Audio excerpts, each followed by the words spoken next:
Hello everyone, good evening. So today we will start with 7 C's of communication. So let's begin. Have you ever sent an email, step away from your desk and then watch it in absolute horror as the reply came back and realized they completely misunderstood you?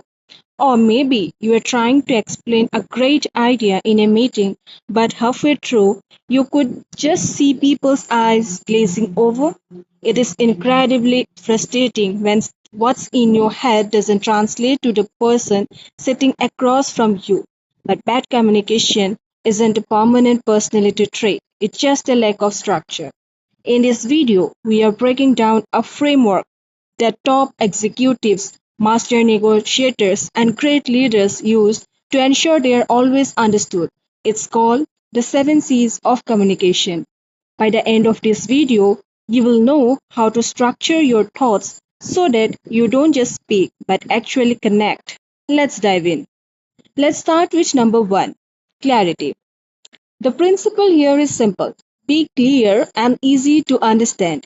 Use simple language and keep a logical flow. Here is the trap a lot of people fall into. They think using complex words or academic jargon makes them sound smart. In reality, it just creates a barrier. If your audience has to stop and decipher what a word means, they have stopped listening to what you are saying. Before you write or speak, ask yourself, if I had to explain this to a teenager, how would I say it? Start there. Once you are clear, you need to be concise. Look at the cheat sheet in the slide. Conciseness means being brief and to the point. Eliminate unnecessary words and focus purely on what matters. Think of it like editing a photo. You want to crop out the background noise so the main subject stands out.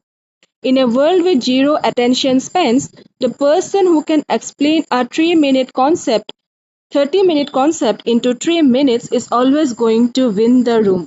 Stop clearing your throat with long introductions. Get straight to the point.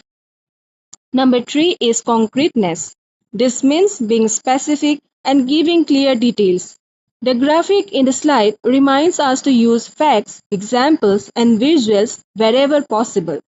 Suppose imagine a manager telling their team, we need to increase sales soon. That's abstract, vague, and honestly a bit uninspiring. Now imagine they say, we need to increase our Q3 sales by 12% by focusing heavily on our email marketing campaign.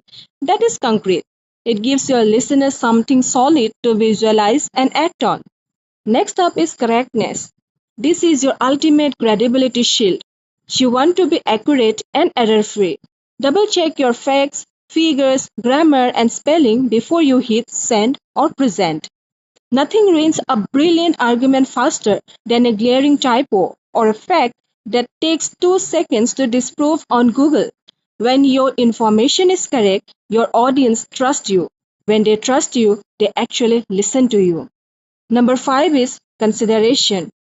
You have to think about your audience, be empathetic, and respect their needs, feelings, and unique perspective. Number 6 is completeness. Provide all the necessary information. Don't leave out important details that your audience needs to make a decision or take action. If you invite someone to a meeting but forget to include the agenda or the video link, that's incomplete. It creates unnecessary back and forth emails. Save everyone time by giving the full picture the first time round. And finally, number 7, we have courtesy. So, courtesy means be polite, respectful, and genuine. Use positive words and maintain a friendly tone. Look, you can be clear, concise, and completely correct. But if you come across as aggressive, passive aggressive, people will completely shut down. Courtesy is the grease that keeps the wheels of communication moving smoothly, especially when you have to deliver tough feedback. When you put all of these together, clarity, conciseness, concreteness, correctness, consideration, completeness, and courtesy, something amazing happens. You stop just talking at people and you actually start connecting with them. I want to hear from you, audience. Which of these 7 C's do you find the hardest to execute in your daily life? For me, it's definitely trying to stay concise when I get excited about a topic. Drop your thoughts in the comments below. If you find this breakdown valuable, hit that like button, subscribe to the channel.